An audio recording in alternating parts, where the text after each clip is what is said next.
Que Dieu vous bénisse au nom puissant de notre Seigneur Jésus-Christ.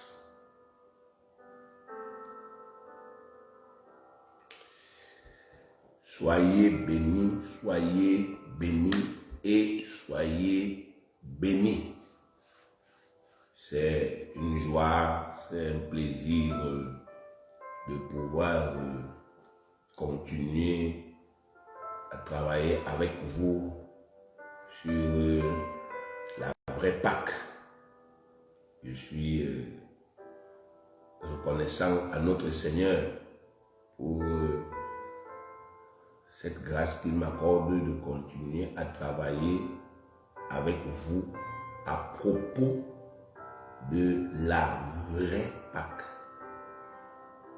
Donc, nous allons commencer par expliquer ce que c'est que la Pâque. Nous avons montré que dans votre dictionnaire, il y a deux mots Pâque. Il y a un mot Pâque qui s'écrit toujours avec S à la fin et qui signifie Easter. Et nous avons démontré que ce mot Pâque-là était en réalité une ancienne célébration païenne, mais que l'Église catholique romaine a introduit dans son culte. Et nous avons montré le deuxième mot Pâque qui s'écrit jamais avec S, qui est dans la Bible et qui est Passover, ou encore Pessa en hébreu, qui veut dire passage, et qui commémore le sacrifice de notre Seigneur, notre Sauveur Jésus-Christ. Sacrifice d'expiation. Nous avons expliqué ce que veut dire expiation, c'est-à-dire réparation. Donc la Pâque, pour nous les chrétiens, c'est le sacrifice qui a réparé nos péchés. Cette définition-là, ça ressemble à rien, mais c'est très important. Et on a travaillé depuis dans Exode chapitre 12. Et on a fait des parallèles avec nous les chrétiens. Vous savez, en Exode 12, l'agneau a été immolé pour le peuple de Dieu. Est-ce que vous comprenez? En Exode 12, l'agneau a été immolé pour réparer les péchés du peuple de Dieu. Ça veut dire que même comme nous sommes le peuple de Dieu aujourd'hui, nous sommes les enfants de Dieu aujourd'hui, il y a encore des péchés que nous commettons et qui ont besoin d'être réparés. Il faut toujours faire, n'est-ce pas, effectivement, ces parallèles-là. Quand nous lisons la Bible et nous lisons quelque chose dans l'Ancien Testament, maintenant on doit faire des parallèles avec nous parce que la Bible dit que ce qui a été écrit dans l'Ancien Testament a été écrit pour notre instruction. Donc, lorsque Dieu a prescrit la Pâque dans Exode 12, c'était pour réparer les péchés de son peuple. De même aujourd'hui, lorsque nous commémorons les souffrances et la mort de notre Seigneur Jésus-Christ, c'est pour réparer nos péchés. Les péchés que nous avons commis en tant qu'enfants de Dieu.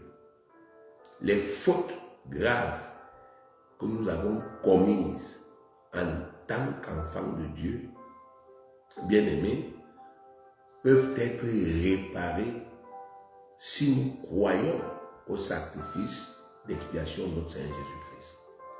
Donc, c'est très important que vous preniez conscience de ça. Beaucoup de gens ont l'impression que le sacrifice de notre Seigneur Jésus-Christ n'est utile que pour nous donner la vie éternelle. Beaucoup de gens croient que c'est ça l'utilité de ce sacrifice. C'était pour nous donner la vie éternelle et puis c'est terminé. Non. Dans Jean 10, pardon, notre Seigneur dit, je suis venu afin que les brebis aient la vie et qu'elles soient dans l'abondance. Donc, d'un côté, il dit, le voleur ne vient que pour dérober, égorger et détruire. Et de l'autre, il dit, moi je suis venu afin que les brebis aient la vie et qu'elles soient dans l'abondance. Donc, aujourd'hui, du simple fait que nous ayons cru au Seigneur Jésus-Christ, nous avons déjà la vie. C'est-à-dire la vie éternelle, la vie d'en haut, on a la vie. C'est écrit encore dans les Épîtres. Celui qui a le Fils a la vie. Et vous trouvez ça dans l'Épître de Jean. C'est 1 Jean 5,12. Celui qui a le Fils a la vie. Celui qui n'a pas le Fils de Dieu n'a pas la vie. Et le verset 13, voici ce que le verset 13 dit.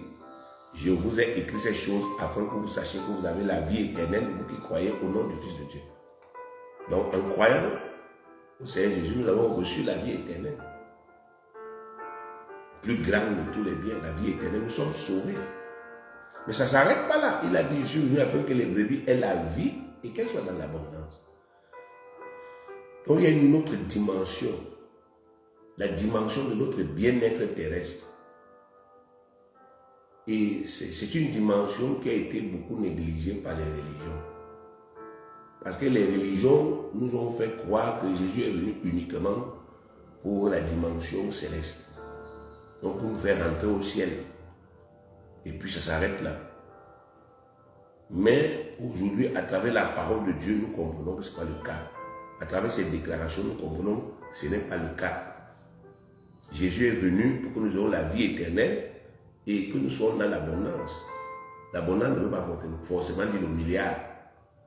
L'abondance ne veut pas forcément dire que nous ayons 1000 femmes chacun, nous ayons 7000 mètres, 7000 hectares de terrain chacun. Non, l'abondance veut dire que nous ayons suffisamment pour nos besoins.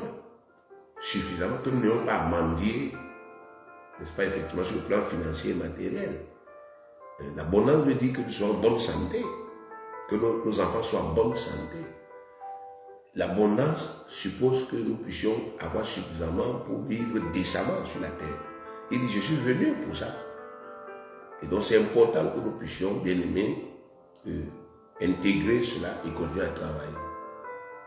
Donc, le sacrifice de Pâques, c'est pour réparer les péchés du peuple de Dieu. Vous et moi, en tant qu'enfants de Dieu, nous avons besoin que les péchés que nous avons commis après que nous ayons cru en Jésus-Christ et qui ont eu des effets, des conséquences dans nos vies soient réparées. Nous avons besoin que les erreurs que nous avons commises après que nous ayons cru en Jésus et qui nous ont causé du tort, nous avons besoin que ces erreurs-là soient réparées. Et c'est ça le message de la Pâque. C'est pour cela que la Pâque, c'est pour le peuple de Dieu. Ce n'est pas pour ceux qui ne sont pas dans le peuple. C'est pour le peuple. L'agneau de Dieu a été immolé pour le peuple de Dieu. Il a été immolé pour les fils de Dieu. Et nous devons, n'est-ce pas, effectivement, le savoir et apprendre à nous appuyer sur ce sacrifice-là pour obtenir non seulement l'expiation, la réparation de nos péchés, mais aussi la bénédiction. La bénédiction dont nous avons besoin aujourd'hui pour être heureux, la bénédiction dont nous avons besoin pour servir le Seigneur. Vous savez, quand vous lisez Exode 12, Pharaon a dit dans son décret, libération, prenez vos brebis, prenez vos bœufs, prenez vos enfants, allez servir l'Éternel comme vous le désirez.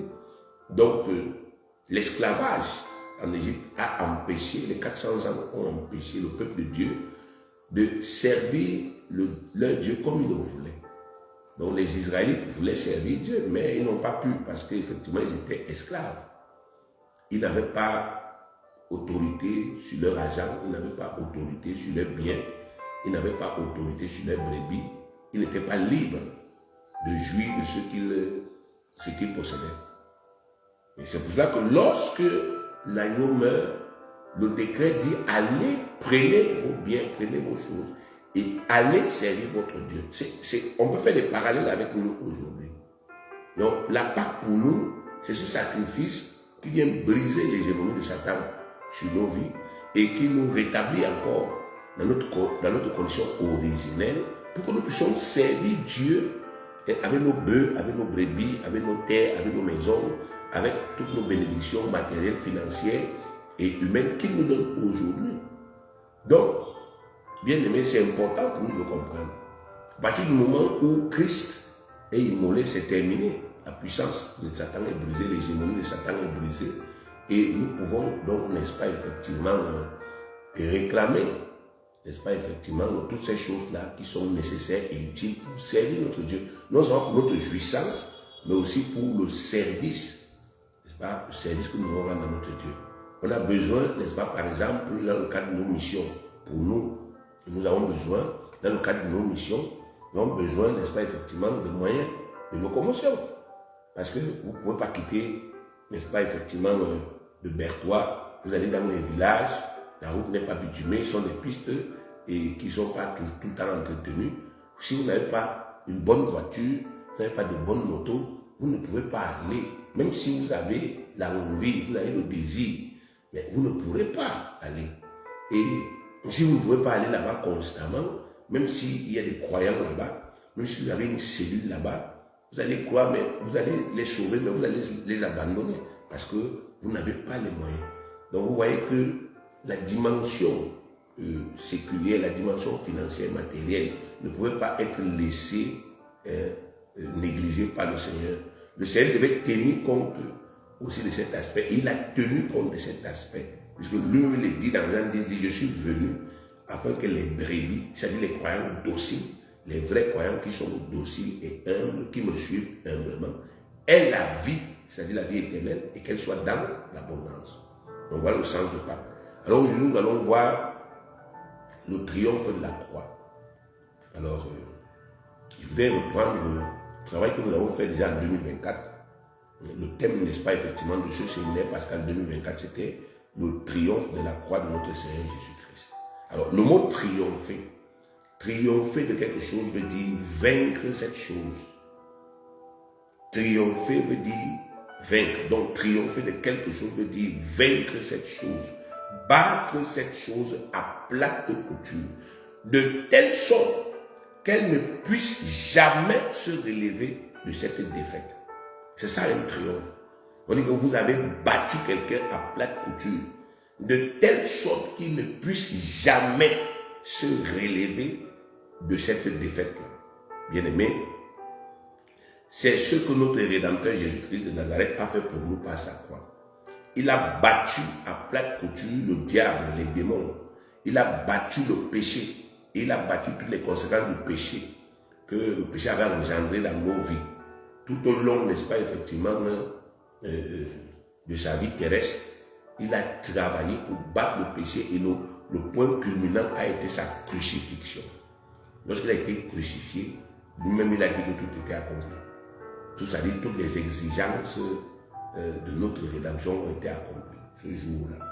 Donc ça signifie, bien aimé, qu'aujourd'hui, nous avons besoin de percer à jour le mystère de la croix.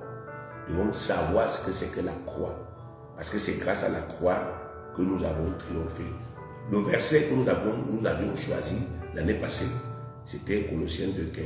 Et ce verset, c'est encore lui que nous choisissons aujourd'hui pour parler de ce triomphe-là. Colossiens 2,15 dit, il, Jésus-Christ, a dépouillé les dominations et les autorités et les a livrées publiquement en spectacle en triomphant d'elles par la croix. Il a dépouillé les dominations et les autorités et les a livrées publiquement en spectacle en triomphant d'elles par la croix. Dépouiller les démons veut dire leur enlever tous les droits et tous les pouvoirs qu'ils détenaient sur nous à cause du péché. J'aime à préciser que Dieu n'a jamais donné un quelconque pouvoir à Satan sur toi. Dieu n'a jamais donné un quelconque pouvoir à Satan sur toi. Dieu n'a jamais donné un quelconque pouvoir à Satan sur son peuple, sur la propre famille. Même moi qui suis un père imparfait, je n'ai jamais donné un pouvoir consciemment à Satan sur mon fils.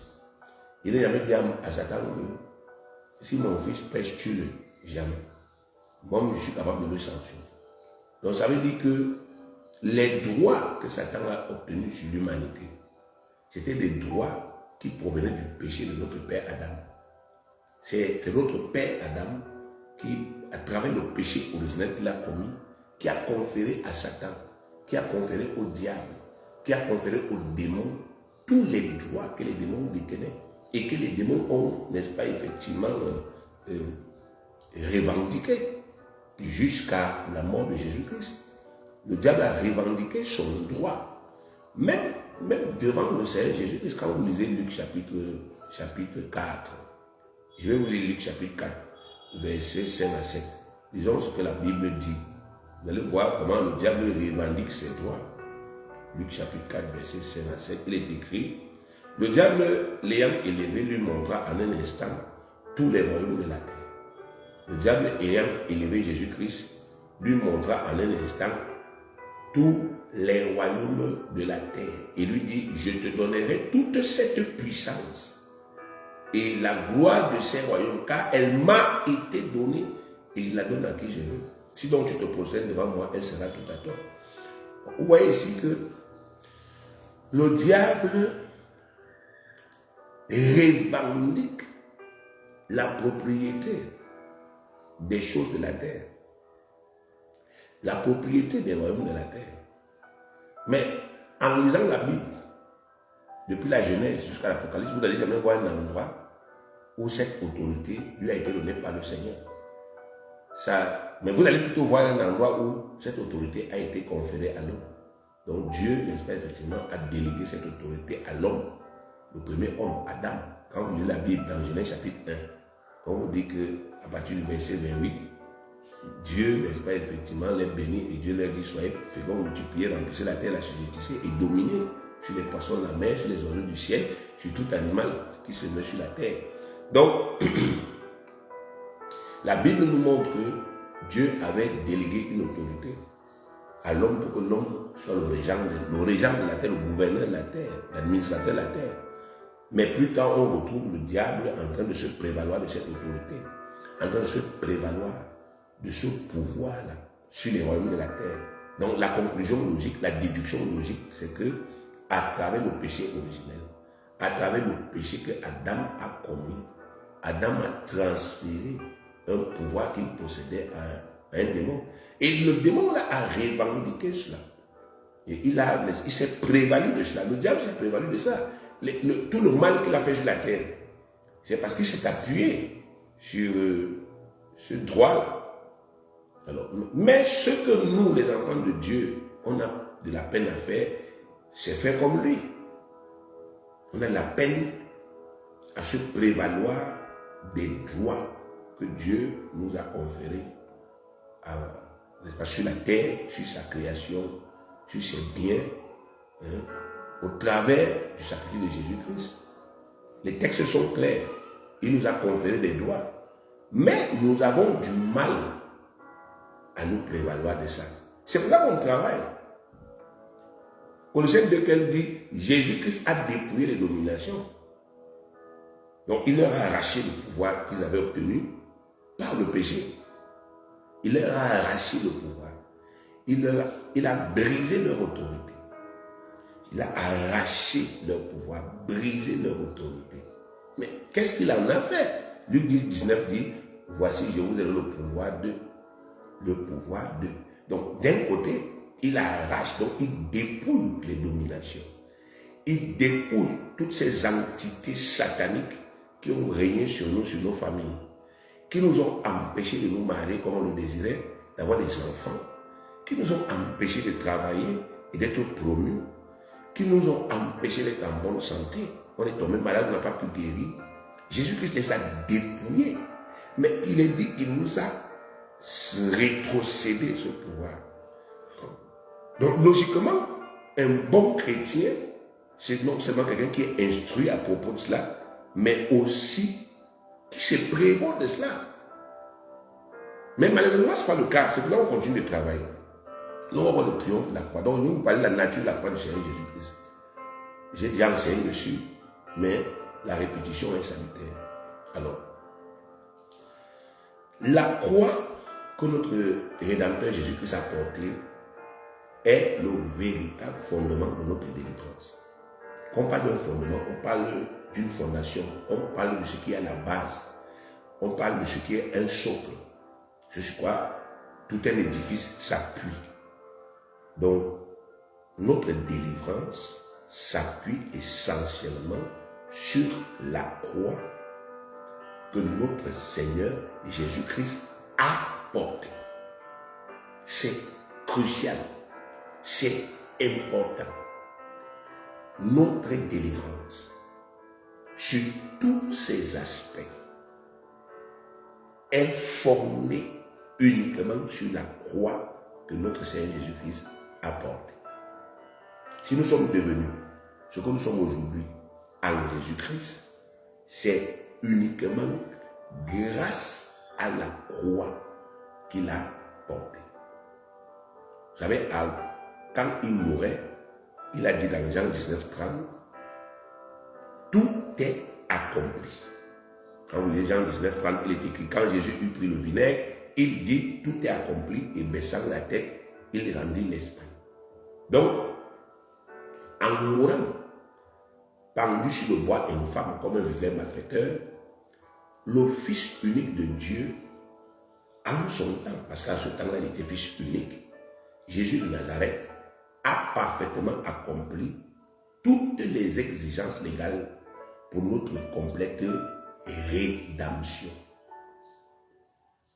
Donc, tout ce que la loi de Dieu disait, que le Rédempteur doit souffrir pour nous sauver, Jésus a souffert ça. Tout ce que la loi de Dieu disait, que le Rédempteur doit subir pour sauver les pécheurs que nous étions, Jésus l'a subi. C'est résumé dans Jean 19, quand tout est accompli. Toutes les exigences de la loi.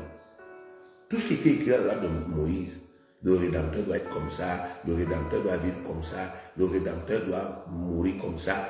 Tout cela, Jésus l'a accompli. C'est pour cette raison que le Seigneur nous exhorte vivement à nous glorifier de la croix de notre Seigneur Jésus-Christ. Dieu nous dit, glorifiez-vous de la croix.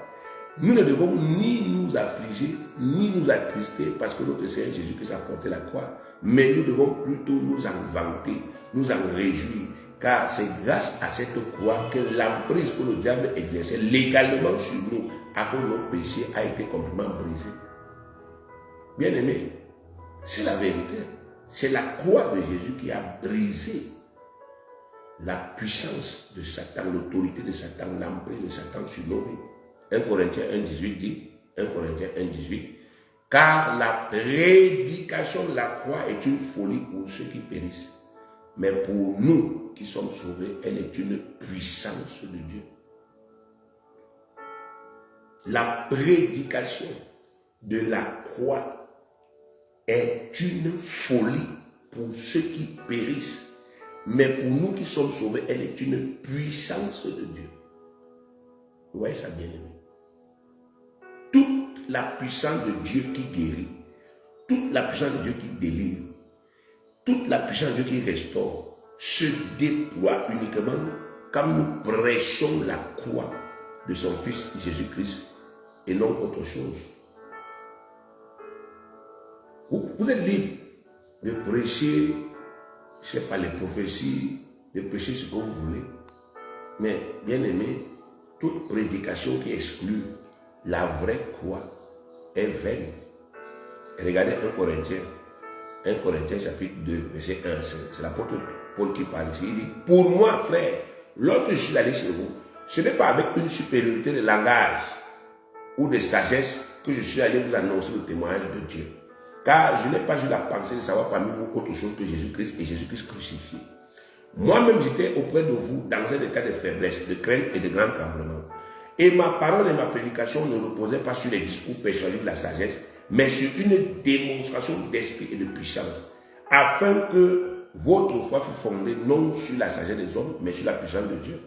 Donc, qu'est-ce que l'apôtre Paul dit ici aux Corinthiens? Il dit, quand je suis allé chez vous pour vous évangéliser, ça n'allait pas bien chez moi-même. Moi-même, je n'étais pas dans les conditions favorables. Il y avait beaucoup de mauvaises choses dans ma vie. J'étais même craintif. Mais, ce que j'ai fait, c'est qu'au lieu de vous prêcher la philosophie, au lieu de vous prêcher mes faiblesses, je vous ai prêché Christ crucifié. Je vous ai prêché Christ crucifié. Je me suis efforcé de démontrer la puissance de Christ crucifié. Et c'est ainsi qu'il y a eu les guérisons, c'est ainsi qu'il y a eu, n'est-ce pas, effectivement, des délivrances. Et je l'ai fait pour que votre foi ne repose jamais sur les discours persuasifs de la sagesse humaine, mais sur la puissance de Dieu.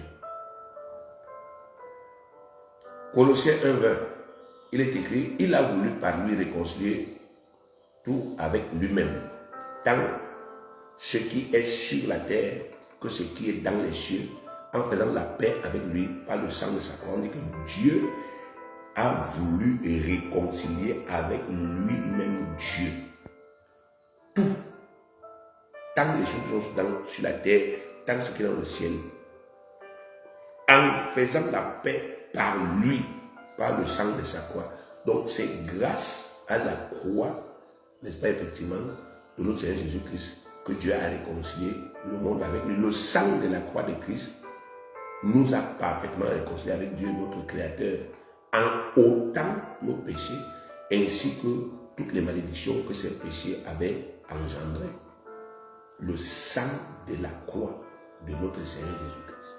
Vous voyez ça bien? Il faut comprendre pourquoi Satan travaille à semer la confusion dans les têtes des gens aujourd'hui à propos de la vraie croix. Colossiens 2, 14 à 15. Il a effacé l'acte dont les ordonnances nous condamnaient et qui suffisait contre nous. Et il a détruit en le clouant à la croix. Donc Jésus-Christ crucifié là. Jésus-Christ crucifié, c'est tous les actes dont les ordonnances nous condamnaient qui sont crucifiés.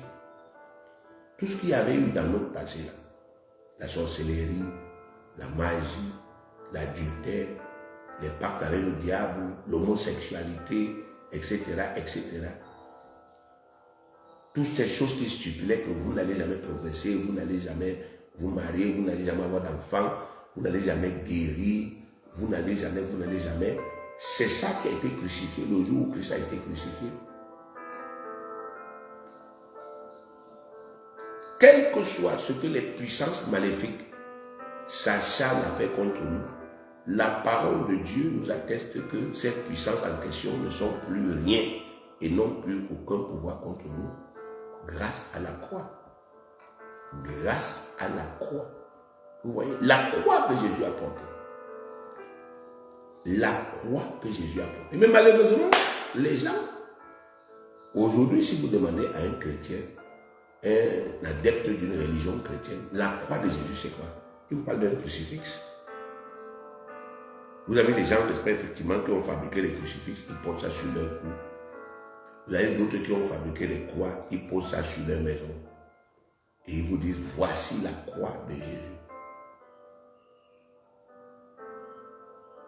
Ils ne rentrent plus dans la parole.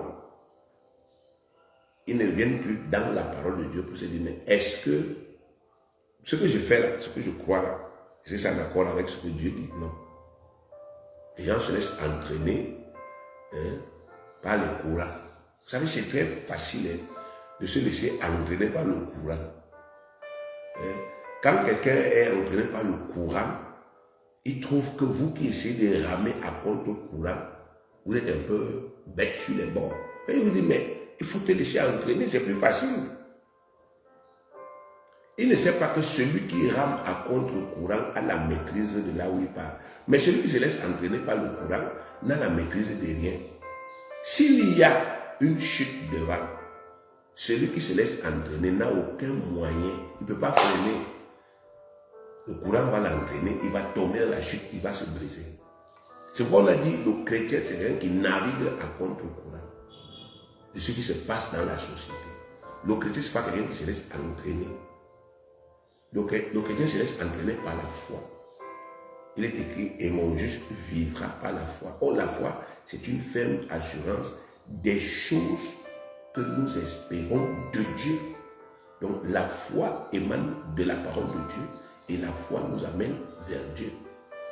Nous ne pouvons pas avoir de foi authentique si à la base, il n'y a pas la parole. L'énoncé de la foi est dans la parole. Ce que je dois espérer est dans la parole. Ce que je dois croire est dans la parole. Si j'exclus la parole, c'est fini. Ma foi devient simplement, n'est-ce pas, de la spéculation ou bien des élucubrations. Galates 6, 14. Pour ce qui me concerne, loin de moi la pensée de me glorifier d'autre chose que de la croix de notre Seigneur Jésus-Christ, par qui le monde est crucifié pour moi, comme je le suis pour le monde. Il dit, je me glorifie de la croix de notre Seigneur Jésus-Christ. Donc, Dieu me dit, pardon, Abraham, glorifie-toi, vante-toi de la croix de Jésus. Parce que grâce à la croix de Jésus-Christ, le monde est crucifié pour toi. Ça veut dire que la puissance de ce monde-ci, elle est crucifiée. Elle est annihilée. Elle est anéantie pour toi à cause de la croix. La puissance là existe. Elle est là, elle est une réalité. La puissance du monde est là. Le monde est là, donc sa puissance est là. La puissance de Satan, elle est là. La puissance des démons, elle est là. La puissance de la corruption, elle est là. Mais la Bible dit qu'elle est crucifiée pour nous à cause de la croix de Jésus-Christ.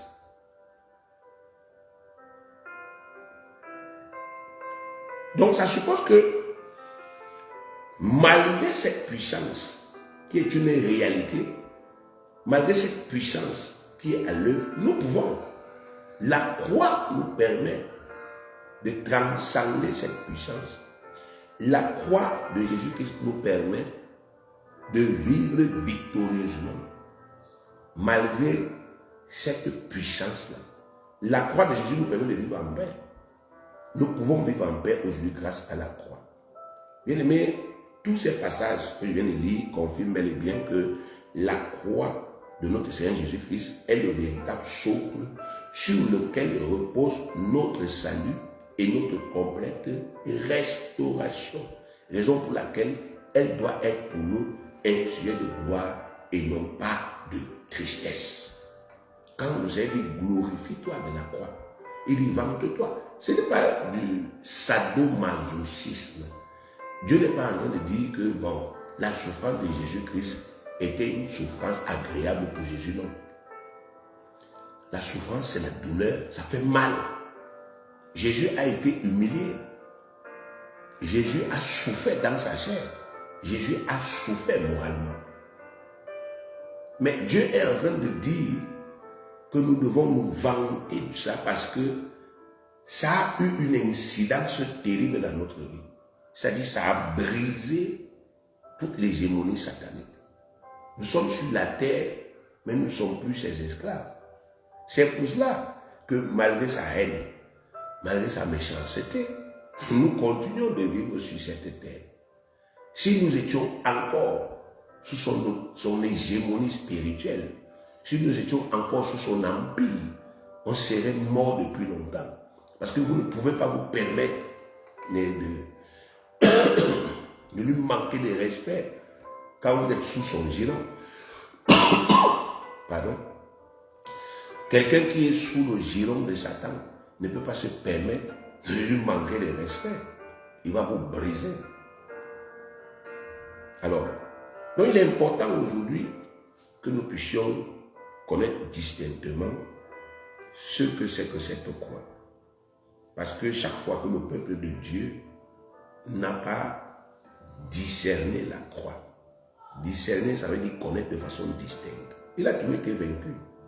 Les enfants de Dieu qui sont vaincus par Satan, c'est parce qu'ils ne discernent pas la croix. Ils ne discernent pas ce que c'est que la croix de leur Seigneur Jésus. Vous ne pouvez pas, on ne peut pas vous dire, c'est ça qui est le fondement de votre délivrance et vous ignorez ça et puis vous expérimentez la béatitude. C'est faux. Si on vous dit, vous avez un procès au tribunal et on vous dit, voici l'argument sur lequel repose votre justification, mais et que vous négligez cela, mais ce qui va se passer, c'est qu'on va vous condamner là-bas.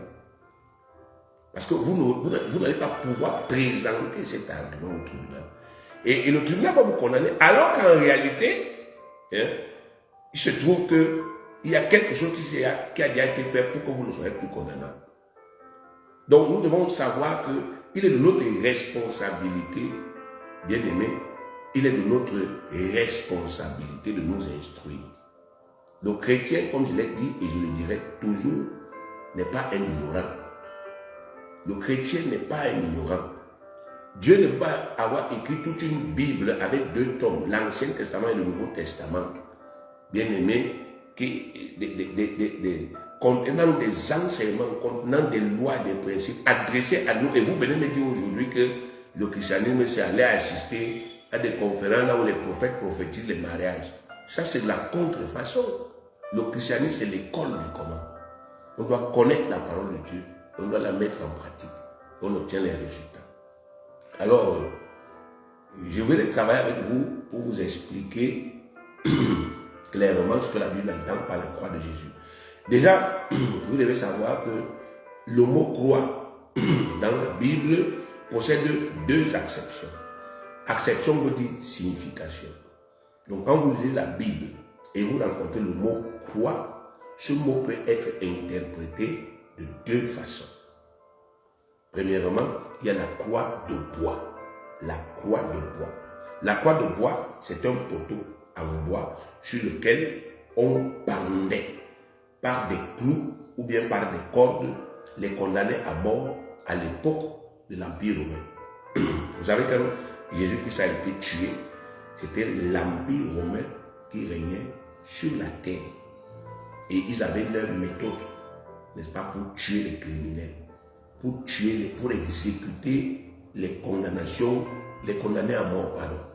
Donc, quand vous avez condamné à mort, alors les soldats romains avaient plusieurs méthodes pour vous exécuter. Et une de ces méthodes-là, c'était la crucifixion.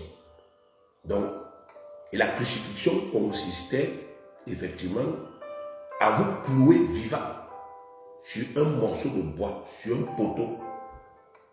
Parfois le poteau était en X, parfois c'était en T, parfois c'était seulement un poteau. Et on vous clouait dessus et on vous laissait là, cloué sur ce poteau-là, jusqu'à ce que mort s'ensuive. Et la mort, généralement, était toujours provoquée par soit la souffrance, soit les asphyxies.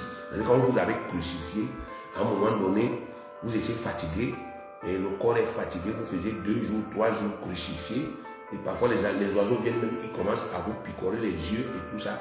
Bref, c'était des souffrances atroces qui parfois faisaient succomber les gens, ou bien alors les gens mouraient asphyxiés, parce qu'à un moment donné, ils étaient pendus comme ça, ils sont pendus comme ça, et les clavicules bloquent la gorge là. Finalement, ils n'arrivent plus à faire les mouvements pour essayer de respirer, et ils meurent par asphyxie, ils meurent étouffés. Donc, quand vous lisez dans la Bible, et vous rencontrez le mot croix, il y a des endroits là où vous le rencontrez. Quand vous le rencontrez, ce mot croix veut dire le poteau de crucifixion.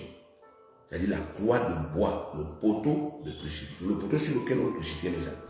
Je prends Luc 23, 53. Luc 23, 53. Il est écrit, il le descendit de la croix.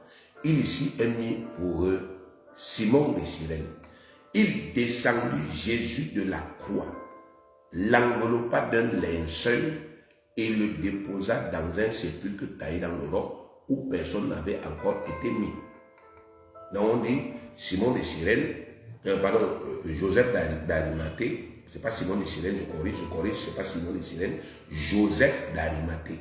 Joseph d'Arimathée, qui avait obtenu de Pilate le droit d'enterrer le Seigneur Jésus, descendit le corps de notre sauveur du poteau sur lequel il avait été cloué, enveloppa son corps d'un tissu mortuaire et le déposa dans un tombeau vierge creusé dans le roc. Donc, ici, dans ce verset, le mot croix veut dire poteau de crucifixion. Donc, c'est la croix de bois. Vous pouvez encore lire Jean 19, verset 25, où il est écrit près de la croix de Jésus, c'est-à-dire près du poteau en bois sur lequel Jésus était cloué, se tenaient sa mère, sa sœur, sa mère et la sœur de sa mère, Marie, femme de Clopas, et Marie de Magdala. Donc, dans ces 2 passages, le mot croix veut dire le poteau sur lequel le Christ a été crucifié. Donc, le mot croix ici, c'est la croix de bois. Alors, mais il y a, n'est-ce pas, effectivement, une autre acception de ce même mot croix. Lisons Matthieu 10, 38. Matthieu 10, 38, c'est Jésus qui parle ici. Celui qui ne prend pas sa croix et ne me suit pas n'est pas digne de moi. Matthieu 10, 38. Celui qui ne prend pas sa croix et ne me suit pas n'est pas digne de moi. Ou bien encore Matthieu 16, 24. Matthieu 16, 24. Alors Jésus dit à ses disciples, si quelqu'un veut venir après moi, qu'il renonce à lui-même, qu'il se charge de sa croix et qu'il me suive. Alors, donc, dans ces deux textes, le mot croix ne veut plus dire le poteau de crucifixion. Maintenant, le mot croix veut dire un ensemble de souffrances qu'on accepte de subir volontairement à cause d'une cause à laquelle on croit, à cause d'un idéal qu'on pousse. Donc Jésus-Christ, dans le verset de Matthieu 10, 38, dit « Celui qui n'accepte pas les souffrances qui sont liées à la vie chrétienne n'est pas digne de moi. » Donc ici, le mot croix ne veut plus dire poteau de crucifixion, mais il veut dire les souffrances. Les souffrances. Dans le deuxième verset, c'est la même chose. Si quelqu'un veut venir après moi, qu'il renonce à lui-même et qu'il se charge de sa croix et qu'il me suive. Donc, il y a un certain nombre de souffrances qui sont liées au christianisme. Il y a un certain nombre de souffrances qui sont liées à la vie chrétienne. Il y a les persécutions, il y a les injustices, il y a les critiques, il y a les rejets, il y a les jugements, il y a les calomnies, il y a les maltraitances, les spoliations, les abus de pouvoir. Et Jésus te dit, si tu veux me suivre, prends cette croix-là, accepte ces souffrances. Parce que personne ne peut me suivre sur la terre, moi Jésus, et ne pas connaître ces souffrances. Et c'est la réalité. Beaucoup de chrétiens ont pensé que, comme nous sommes des enfants de Dieu, que nous servons Jésus-Christ, alors la vie chrétienne c'est un Pérou. C'est le Pérou. Donc, il n'y a pas de souffrance, il n'y a pas de persécution. Et souvent, on entend les enfants de Dieu se plaindre. Ah, depuis que je sers le Seigneur, c'est les persécutions au boulot. Depuis que je sers le Seigneur, c'est les persécutions financières. Avant que je ne vienne à Jésus, je faisais une petite affaire, ça donnait. Depuis que je suis venu à Jésus, les affaires ne font que péricliter. Je suis attaqué. Il y a d'autres qui vous disent, j'ai semé tant, j'ai rien récolté. Donc, on se rend compte que les gens n'étaient pas préparés psychologiquement. Ah, depuis que nous prêchons l'évangile, on est toujours en location, alors que les autres ont des maisons, mais nous, on n'a pas ceci, nous, on n'a pas cela. On n'arrive pas à avoir les ressources financières pour être à l'aise et on est constamment en train de vivre sur le fil, etc., etc. Il y a même des femmes qui sont découragées par rapport au foyer. À penser que le jour où elles vont se marier là, ça va, n'est-ce pas, devenir, n'est-ce pas, effectivement, le paradis sur terre. Mais ils sont étonnés qu'après un mariage en grande pompe, avec les acclamations et tout, hein, il y ait des difficultés. Pourtant, les gens sont bénis. Ils sont étonnés de voir qu'il y a des difficultés. Bien aimés, c'est parce que ces gens n'ont pas compris qu'il y a une croix spirituelle qui est un ensemble de souffrances. Des souffrances relatives au mode de vie qu'on a choisi, qui est le christianisme, le discipulat. Suivre Jésus dans ce monde de fausseté. Bien aimé, c'est suivre, n'est-ce pas, s'exposer à la persécution. Tout à l'heure, j'étais en train d'échanger avec deux frères. Et je leur disais, et regardez le monde dans lequel nous vivons. il n'y a plus de promotion de la morale. On fait tout pour dire aux gens, la morale ne paye pas. Vous êtes le bon policier, c'est vous qui êtes maltraité dans votre commissariat. Vous êtes le bon professeur, c'est vous qui êtes minoré là où vous travaillez. Vous êtes le bon collecteur d'impôts, c'est vous qui êtes critiqué et combattu. Mais vous êtes le faussaire, c'est vous qui êtes encensé et nommé. Vous êtes un magistrat pervers et corrompu, c'est vous qu'on nomme. Voyez bien aimé, dans ce monde, on fait tout pour dire aux gens, la morale ne paye pas. Et c'est pourquoi il n'y a plus un engouement vers ce qui est moral, ou bien ce qui est moralement bien. Les enfants aujourd'hui, ils ne voient plus des exemples. Les exemples du gars qui a travaillé, il est devenu premier, et puis il a eu les honneurs. Même n'est-ce pas, les premiers, quelqu'un premier au bac au Cameroun, qu'est-ce que ça change? On ne fait rien. Mais il y a un dernier qui n'a même pas pu passer le bac au Cameroun. Il est parti acheter le bac là quelque part. Mais c'est lui qu'on va promouvoir. Parce que son père est X, sa mère est Y. Donc on fait tout pour casser, n'est-ce pas, effectivement, cette croyance en la morale, en l'éthique. On fait tout pour casser ça. On fait la promotion, n'est-ce pas, effectivement, des jeux de hasard. Regarde, vous voyez une star. Oui, quelqu'un qui a joué au football, il n'a jamais joué au jeu de hasard. Il a joué au football, il a travaillé, il est devenu une star mondiale. Se met à faire la promotion de OneXBet. Se met à faire la promotion des jeux de hasard. Alors que ce n'est pas les jeux de hasard qui lui ont donné sa notoriété, qui lui ont donné, n'est-ce pas, effectivement, l'argent qu'il a. C'était son travail. L'autre est devenu un grand boxeur. Il a gagné le championnat du monde, mais il fait la promotion, n'est-ce pas, effectivement, des jeux de hasard. Vous voyez ça, bien aimé. C'est pour vous montrer que quand vous prenez la décision de vivre pieusement sur la terre, vous serez persécutés. C'est écrit. Tous ceux qui veulent vivre pieusement en Jésus-Christ seront persécutés. Donc il y a une croix spirituelle qui est un ensemble de souffrances, des souffrances qui sont liées à notre choix de vie, des souffrances qui sont liées à notre modèle de vie, des souffrances qui sont liées à notre Messie, Jésus-Christ, et que nous sommes obligés, n'est-ce pas, effectivement, de porter, d'accepter, si nous voulons le suivre. Parce que chaque fois qu'on va nous identifier comme étant des chrétiens, des disciples du Christ, on va nous réserver le même traitement qu'on a réservé au Seigneur Jésus-Christ. Il lui-même l'a dit, le disciple n'est pas plus grand que le maître. S'ils m'ont haï, ils vont aussi vous haïr. S'ils m'ont rejeté, ils vont vous rejeter. S'ils m'ont maltraité, ils vont vous maltraiter. S'ils m'ont insulté, ils vont vous insulter. Donc nous devons comprendre ça. Il y a donc deux croix dans la Bible. Il y a la croix physique, la croix de bois, qui est, n'est-ce pas, un poteau sur lequel on crucifiait les condamnés à mort. Et il y a la croix, n'est-ce pas, effectivement, spirituelle, qui est un ensemble de souffrances que quelqu'un accepte volontairement de porter, d'endurer, parce qu'il croit à un idéal, il croit en une cause. Alors, quelle est la croix que notre Seigneur a portée? Parce qu'on a vu la croix de Jésus-Christ, c'est la fondation de notre délivrance.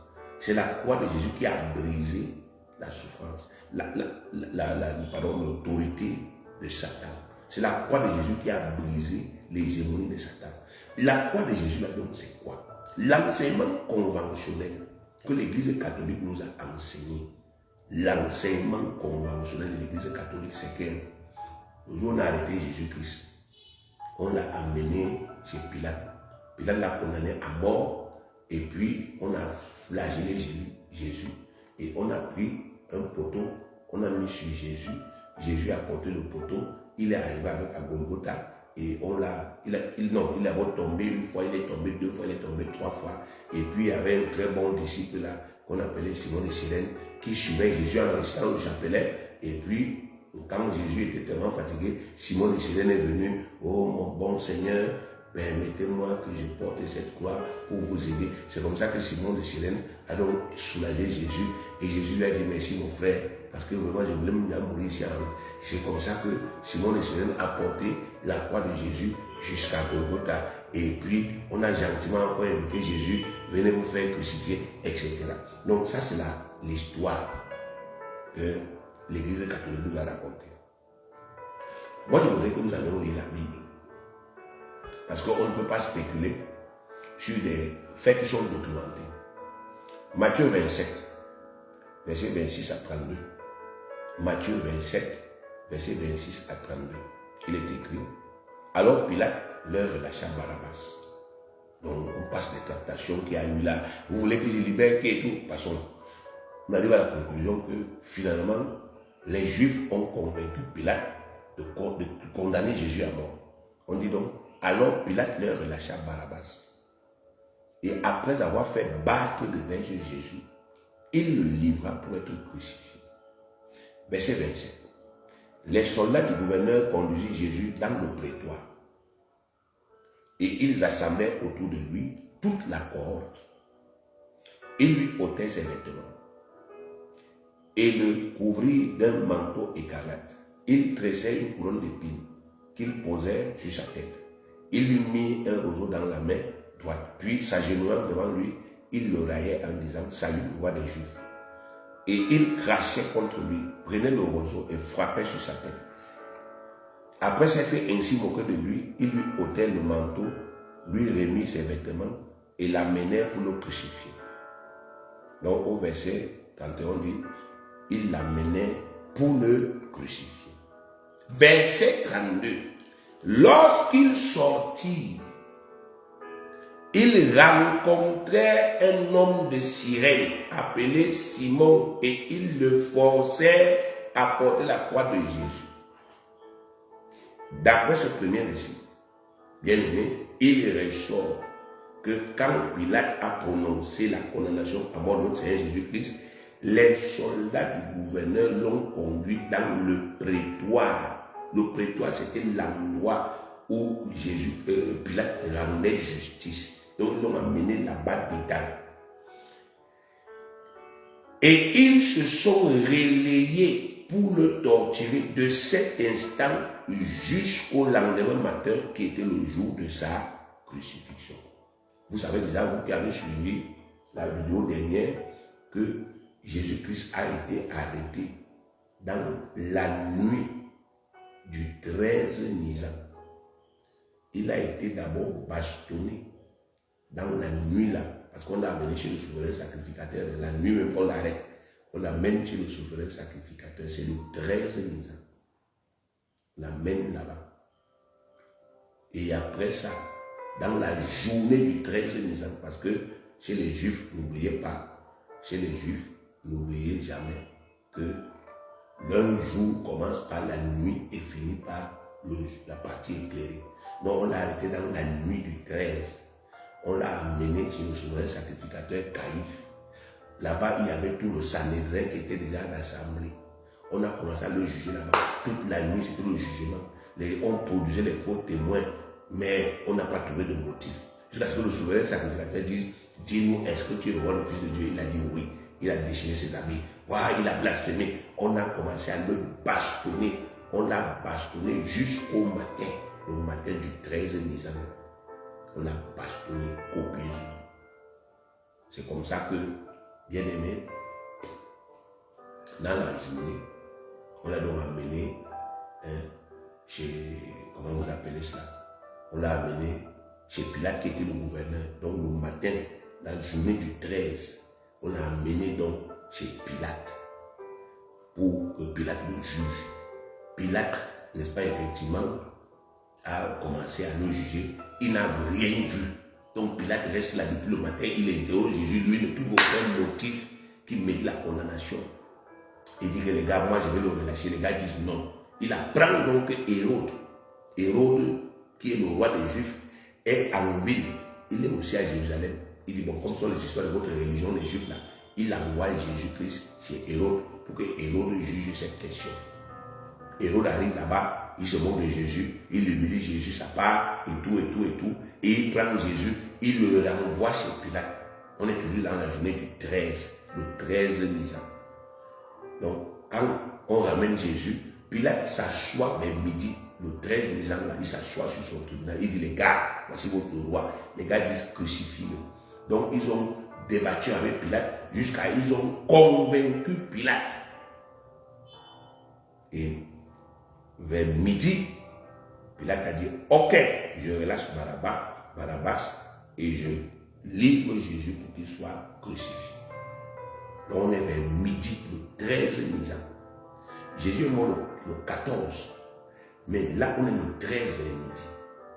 Donc, lorsqu'on livre Jésus-Christ à la cohorte, vers midi là, le 13 Nisan, on dit que la cohorte l'amène dans le prétoire. Une cohorte, c'était à l'époque 600 soldats.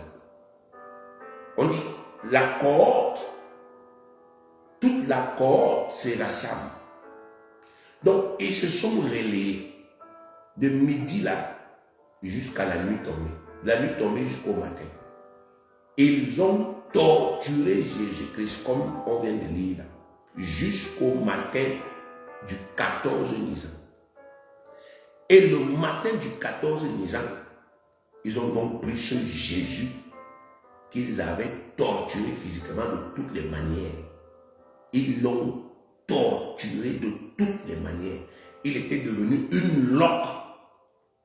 Vous imaginez ça, bien aimé? Depuis la nuit du 13 Nisan, il n'a pas dormi. Donc on l'a arrêté à Gethsemane là. Et qu'on l'a amené, lié, attaché chez le souverain, ça, comme un chien. Il n'a pas fermé l'œil. Toute la journée, il était devant les gens, il n'était même pas habillé. On le traîne comme ça, on le traîne.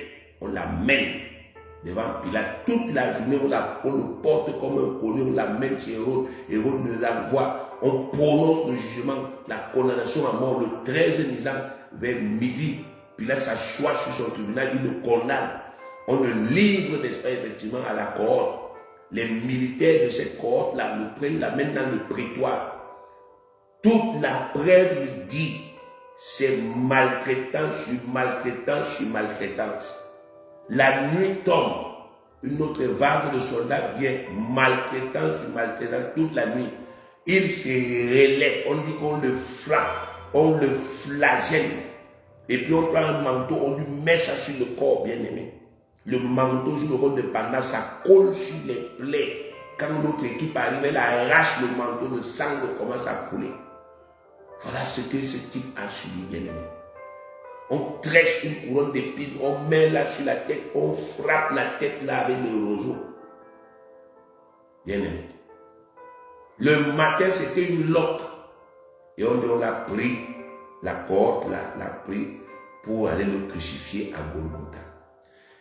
Ce qui m'intéresse ici, c'est le verset 32. Le verset 32 dit que lorsqu'il sortit, on utilise le mot sortir. Sortir d'où? Ce n'est pas précisé. Mais comme au début, on nous a dit qu'on les a amenés, on l'a amené dans le prétoire, on peut déduire que lorsqu'il sortit du prétoire, il rencontrait. Disons que le prétoire, c'est ici, là où je prêche. Mais il y a une route devant là. S'ils étaient en train de le torturer ici, quand ils sortent là, ils traversent le portail, ils rencontrent Simon de Cyrène qui est en train de passer.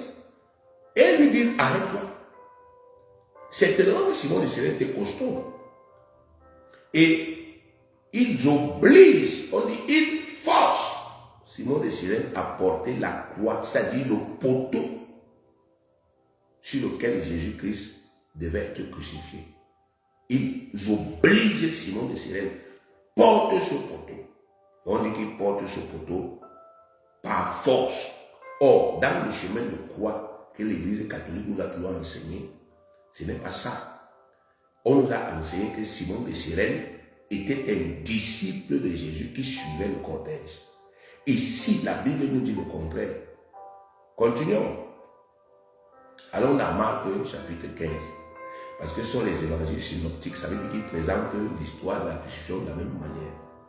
Marc 15, verset 15 à 21. Pilate, voulant satisfaire la foule, leur relâcha Barabbas Et après avoir fait battre devant Jésus, il le livra pour être crucifié. Les soldats conduisirent Jésus dans l'intérieur de la cour, c'est-à-dire dans le prétoire, on précise cela. Et ils assemblaient toute la cohorte, on précise encore les mêmes choses. Ils le revêtirent de pourpre et posèrent sur sa tête une couronne d'épines qu'ils avaient tressée. Puis ils se mirent à le saluer, salut au roi des Juifs. Et ils lui frappaient la tête avec un roseau, crachant sur lui et fléchant les genoux, ils se prosternaient devant lui. Après s'être ainsi moqué de lui, ils lui ôtèrent la pourpre, lui remit ses vêtements et l'amenèrent pour le crucifier. Verset 21. Ils forcèrent à porter la croix de Jésus un passant qui revenait des champs, Simon de Cyrène, père d'Alexandre et de Rufus. Ici, bien aimé, on précise que Simon de Cyrène, qui a porté le poteau de crucifixion, il revenait des champs. Donc, le cortège a rencontré Simon de Cyrène en sortant du prétoire, de l'endroit là où on était en train de crucifier, de torturer Jésus. Quand le cortège est sorti de là, c'est là où ils ont rencontré Simon de Cyrène. Donc, dans les deux premiers récits, il n'y a aucune mention qui puisse nous faire croire que Jésus-Christ ait porté le poteau sur lequel il a été crucifié. Mais le récit de l'Église catholique nous a toujours enseigné qu'il a porté ça sur une distance. Et Simon de Cyrène le suivait par derrière avec d'autres personnes. Et il est tombé pour la première fois. C'était la première station. Il est tombé pour la deuxième fois. C'est la deuxième station. Il est tombé pour la troisième fois. C'est bien aimé. Et vraiment, je suis persuadé qu'il y a parmi nous des gens que Jésus va chasser. Parce que vous ne pouvez pas avoir la Bible qui vous dit clairement ce que votre Seigneur a subi. Et puis quelqu'un d'autre s'arroge le droit de modifier l'histoire. Et vous acceptez. Vous êtes dans les églises tous les jours. On a fait le chemin de croix vendredi saint.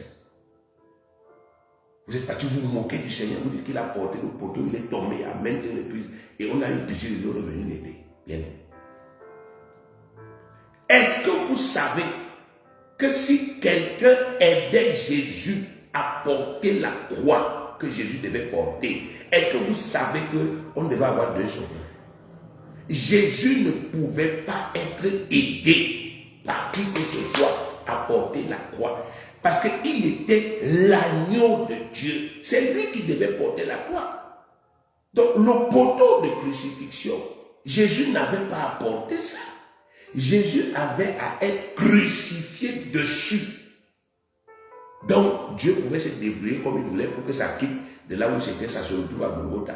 On le crucifie dessus. La loi dit maudit est quiconque est pendu sur le bois. Galates 3, verset 13. Galates 3, 13. Jésus, pour devenir malédiction, devait être crucifié sur un bois, un poteau en bois, selon la loi. Et il devenait malédiction. Donc il ne devait pas porter ça, il devait plutôt, n'est-ce pas, effectivement, être crucifié dessus. Et les deux textes nous montrent qu'il n'a pas touché. Allons dans Luc 22, verset 26. Maintenant, on est au moment, Luc 22, verset 26, c'est au moment où les soldats amènent Jésus. Il est écrit comme il l'amenait. Comme il l'amenait. Donc, comme les soldats l'amenaient, il prit un certain Simon de Cyrène qui revenait des champs et il le chargeait de la croix pour qu'il la porte derrière Jésus. Ici, on a la précision qu'on cherche.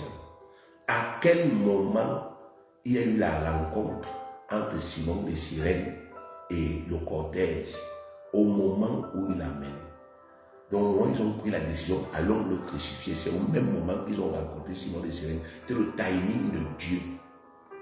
Et on dit, ils ont obligé Simon de Cyrène. On dit, Simon de Cyrène sortait des champs. Je vous ai dit dans la dernière diffusion que la Pâque se tient le 14e jour du premier mois dans le calendrier des Juifs. Le premier mois dans le calendrier des Juifs, c'est le mois des épis. Le mois des épis. Vous connaissez ce qu'on appelle les épis? Les épis de maïs, vous connaissez. Donc, quand les maïs poussent déjà, quand les champs dorment déjà, il y a des gens qui dorment dans les champs pour surveiller leurs champs. afin que les oiseaux ne viennent pas détruire, que les voleurs ne viennent pas arracher, ainsi de suite. Donc, Simon de Cyrène, c'était quelqu'un qui partait dormir dans son champ. Il laissait sa maison à Jérusalem, il part dormir dans son champ, il surveillait son champ. Mais ce matin-là, comme c'était le matin de Pâques, donc le 14 Nisan, ce matin-là, il rentrait chez lui très tôt pour aller préparer son agneau pascal et l'immoler afin de pouvoir célébrer la Pâque avec toute sa famille. Mais malheureusement, il n'a pas pu le faire parce qu'effectivement, il a porté le poteau sur lequel Jésus-Christ était crucifié. Or, ce poteau-là, dans leur coutume, c'est un poteau maudit.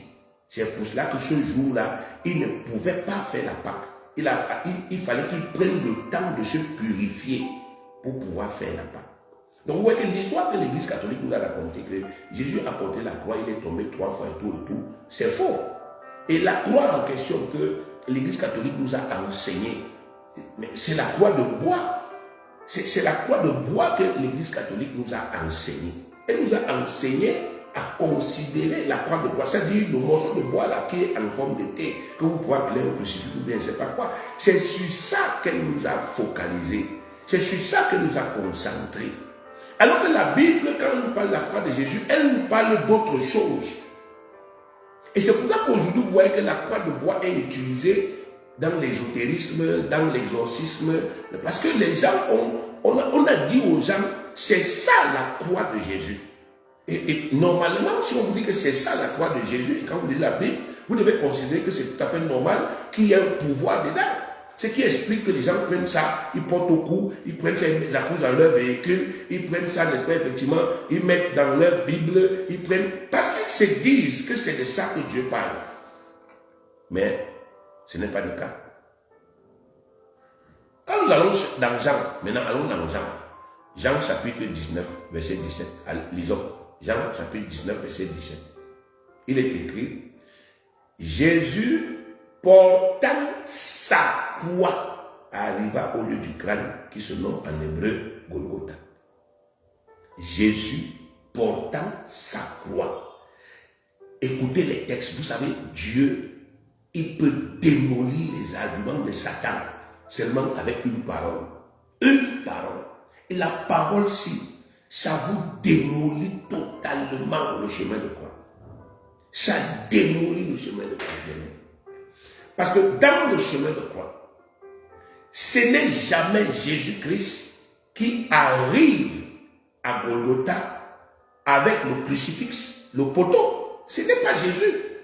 Selon le chemin de croix des catholiques, c'est Simon de Cyrène qui arrive à Golgotha avec le poteau. Parce que dans le chemin de croix des catholiques, Jésus porte le poteau pendant un certain trajet et il tombe à même reprise et Simon de Cyrène vient le soulager. Et Simon de Cyrène arrive à Golgotha, le lieu de crucifixion avec le poteau. Mais ici, Jean 19, verset 17 dit, Jésus, portant sa croix, arriva au lieu du crâne. Il arriva. Donc Jésus a porté sa croix jusqu'à Golgotha. Voilà la vérité. Bien aimé. Voilà la vérité. Donc le texte nous montre que quoi? Le jour de la crucifixion de Jésus-Christ, il y avait 2 croix. Il y avait une croix visible, c'est-à-dire un poteau que Simon de Cyrène a porté. Jésus n'a jamais porté ça. Et c'est sur ce poteau qu'on a crucifié Jésus. Mais il y avait une seconde croix qui était une croix spirituelle invisible. Ce n'était pas un poteau. C'était un ensemble de souffrances qui se traduisait par les blessures, par la douleur. C'est ça qu'il portait ici. Jésus a porté sa croix dans sa chair. Dans sa chair. Bien aimé. Ce n'était pas un poteau. C'était pas un poteau. Dieu ne peut pas vraiment nous dire, glorifiez-vous des crucifixes. Déjà que le crucifix en forme de thé là, c'est quelque chose qui existe avant Jésus. Vous n'avez qu'à voir les cérémonies que les gens font dans le vaudou. Ils n'ont pas les croire. Rentrez dans la mythologie égyptienne, allez voir, allez étudier. Avant Jésus-Christ, les gens utilisaient déjà le crucifix dans les pratiques de sorcellerie, de magie des Égyptiens. Ce n'est pas Jésus qui a apporté le crucifix. Jamais. Donc Dieu ne pouvait pas nous dire glorifiez-vous d'un truc qu'il sait que ça n'a rien à voir avec son fils. Il nous parlait d'autre chose. Il nous parlait de la croix spirituelle. Les souffrances que Jésus-Christ a accepté volontairement de porter pour expier nos péchés, pour nous sauver. Souvenez-vous, pourquoi il était à Gethsemane, pourquoi il était au jardin de Gethsemane, dans le lieu secret là où il partait prier souvent son Père. Il était là pourquoi? Quelle était sa prière? Il a dit, Père, s'il est possible, éloigne de moi cette coupe, éloigne de moi cette croix, cette souffrance. Toutefois, non pas ce que je veux, mais ce que tu veux. Si ce n'est pas possible que tu éloignes, j'assume, je porte. Et c'est ce qui s'est passé, bien-aimé. Quand le Père lui a répondu à 3 reprises, c'est pas possible. Il a renouvelé son intelligence. Le Père a envoyé des anges pour le fortifier. Il lui fallait de la force pour vivre, n'est-ce pas, effectivement, ce calvaire, pour vivre cette humiliation, cette robe. Je peux vous dire, bien-aimé, que pour vivre la souffrance, ce n'est pas facile. Mais Dieu a permis que son fils soit fortifié. Parce que les païens allaient le dépêcher vivant avec le fouet. Ils allaient le clouer vivant sur du bois. Ils allaient clouer le Fils de Dieu, bien-aimé. Clouer le Fils de Dieu. Il fallait que le Fils de Dieu se retienne. Il ne fallait pas qu'il s'irrite. Parce qu'il aurait pu s'irriter et invoquer son Père. Poum! On détruisait tout. Mais il fallait qu'il supporte. Il allait prier. Il a prié, son Père lui a donné la capacité. Parce qu'il fallait ça pour porter cette croix spirituelle. Pas ce vulgaire poteau, n'est-ce pas, effectivement, qu'on voit partout. Je ne porte jamais ça. Je ne m'identifie jamais à ça. Il n'achète même jamais un truc pareil, même sur mon mur. Parce que ce n'est pas une représentante de Jésus. Je sais ce que c'est que la croix. Et je ne peux pas accepter de supercherie. Ésaïe 53, verset 4 à 8. Lisons. Le prophète Ésaïe a vu la crucifixion. Il était prophète. Il n'a pas vécu au même moment que Jésus, mais il a vu la crucifixion. Et voici la description qu'il donne de la crucifixion. Il dit, cependant, ce sont nos souffrances qu'il a portées. Il parle de nos souffrances. Jésus a porté la souffrance dans sa chair. C'est de nos douleurs qu'il s'est chargé. Il s'est chargé de la douleur sous toutes ses formes, à des degrés les plus inimaginables. La douleur physique, la douleur là. Dernièrement, j'ai été violemment malade. Là, dans ma tête, j'étais malade. Mes nerfs étaient en fusion. J'ai senti la douleur. Bien aimé, j'étais prêt à tout. Mais je me suis rappelé la croix et j'ai cru. Et le Seigneur m'a restauré. Il a rafraîchi mes nerfs. Simplement par la prière. Mais j'ai essayé d'imaginer ce que Jésus avait souffert. Si ce que moi j'ai souffert a été si atroce, je me suis dit, mais qu'est-ce que lui, il a pu endurer quand on a mis une couronne d'épines là, ici, sur la tête, une couronne d'épines, et qu'on a pris un roseau pour frapper cette même tête. Mais c'est terrible. C'est terrible. Le verset 5 dit, mais il était blessé pour nos péchés, brisé pour nos iniquités. Le châtiment qui nous donne la paix est tombé sur lui, et c'est par ces meurtrissures que nous sommes guéris. Mais bien aimés, vous connaissez comment on fouettait les condamnés à mort au temps de Jésus-Christ? On les déshabillait. Chaque coup de fouet vous laissait au moins 9 blessures au dos. 9 blessures. 9 déchirures de votre dos. Donc on fouettait avec un instrument qu'on appelait le chat à 9 queues. Donc quand on fouette avec la lanière, là, ça vous laisse 9 blessures. On vous donne au moins 40 coups comme ça, bien aimé. Vous faites 9 fois 40 pour voir à quoi votre dos ressemble. Jésus ne ressemblait à rien. Après un traitement pareil, il ne ressemblait plus à rien. La seule chose qu'on a épargnée sur Jésus, ce sont les os. Parce que Dieu avait dit que ces os ne doivent pas être brisés. On lui a arraché la barbe. barbe. Bien aimé, vous savez, les Juifs portent la barbe longue. Jésus avait une longue barbe. Ils ont arraché ça avec la peau. Le prophète, n'est-ce pas, effectivement, David était aussi un prophète. David dit que ses os étaient apparents. C'est-à-dire qu'il avait des blessures ouvertes. Où vous regardez, vous voyez les os apparents. C'est de ça que Dieu nous parle, de cette souffrance. Verset 6. Nous étions tous errants comme des brebis, chacun suivait sa propre voie, et l'Éternel avait retombé sur lui l'iniquité de nous tous. Il a été maltraité et opprimé, il n'a point ouvert la bouche, semblable à un agneau qu'on met dans la boucherie, à une brebis muette devant ceux qui l'attendent. Il n'a point ouvert la bouche. Mais pourquoi devrait-il ouvrir la bouche? Il ne pouvait pas se défendre, parce que c'était un châtiment expiatoire. C'était une souffrance qui devait expier un péché, réparer le péché parfaitement, sans laisser de traces. C'est pourquoi il a appelé l'agneau de Dieu qui ôte le péché. C'est lui seul. C'est cette souffrance-là seule.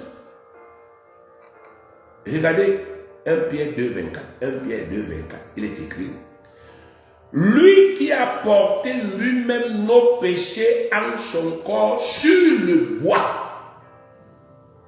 Seigneur, que ton peuple comprenne, Père. Lui, Jésus, qui a porté quoi? Le bois? Non. Lui qui a porté lui-même, 1 Pierre 2, 24, lui qui a porté lui-même nos péchés en son corps. Il a porté ça dans son corps. Il a porté nos crimes dans son corps.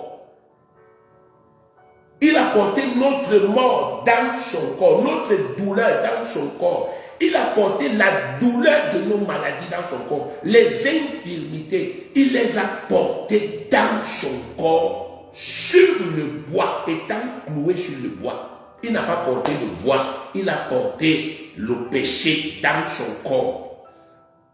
Afin que mort au péché, nous vivions pour la justice, lui, par les méthodes duquel vous avez été guéris. Vous voyez ça bien? Voilà la vraie croix. La vraie croix, bien aimée, ce n'est pas le poteau de crucifixion. Ce n'est pas le crucifix. La vraie croix, c'est ces souffrances-là. Et c'est de ces souffrances que Dieu parle lorsqu'il dit « Glorifiez-vous de la croix ». Parce que ces souffrances ont brisé l'hégémonie de Satan. Satan n'a plus de pouvoir. Comme je prêche là, je prêche Christ là, et que Satan est énervé. Il ne peut pas dire comme tu as prêché, je coupe ta tête. Je ne suis pas sous son pouvoir. Il ne peut pas dire je frappe ton corps et ton corps meurt. Mon corps n'est plus sous son pouvoir. Il ne peut pas dire je détruis ta famille. Je ne suis plus sous son pouvoir parce que la croix de Christ, la souffrance que mon péché a générée, mais que Christ a assumé, cette souffrance m'a affranchi. La pauvreté de Jésus-Christ m'a affranchi de l'hégémonie des esprits de pauvreté. Donc aujourd'hui, je peux faire un travail, je peux faire une activité qui donne l'argent, je peux faire le ministère comme je suis en train de le faire. Et Dieu me bénit financièrement à travers le ministère, comme il a béni les apôtres d'avant, comme il a béni les serviteurs d'avant. Je peux travailler, je suis un chrétien, et puis obtenir, n'est-ce pas, effectivement, des revenus. Je peux, n'est-ce pas, effectivement, voyager. Je peux mettre sur pied des activités qui performent sur la terre, parce que la malédiction est brisée avec Jésus-Christ. Voilà le sens de la croix. Il n'y a plus de jugement, parce que la loi n'est pas rétroactive. On a jugé Jésus-Christ pour les péchés que nous avons commis. On a sanctionné ces péchés dans son corps. On l'a condamné. On l'a tué. Par conséquent, le crime, n'est-ce pas, effectivement, que nous avons commis a été jugé et condamné. On ne peut plus. On ne peut plus revenir nous juger pour ça. On ne peut plus nous condamner pour ça. Voilà le sens, bien aimé, de la croix. Si vous comprenez ça, vous avez tout compris à propos de la Pâque. Vous pourrez désormais savoir prier. Seigneur, par le meurtrissure de Jésus, je déclare ma guérison. Au nom de Jésus. Et le Saint-Esprit le fera. Le vrai problème, c'est que vous regardez la maladie. Vous regardez ses aspects. Vous regardez son apparence. Et puis vous dites, bon Seigneur, merci de me trouver un bon médecin. Merci, merci. Non. Aujourd'hui, comprenez que bien aimé, le Seigneur est capable. Dieu a fait ce sacrifice pour vous. Profitez de cela, appuyez-vous dessus. Vous ne serez pas déçus. Que Dieu vous bénisse au nom de Jésus, que notre Seigneur le gloire. Partagez. Partagez la vidéo, partagez l'enseignement, que d'autres puissent être édifiés, que d'autres puissent être sauvés et que d'autres puissent être délivrés au nom de Jésus-Christ.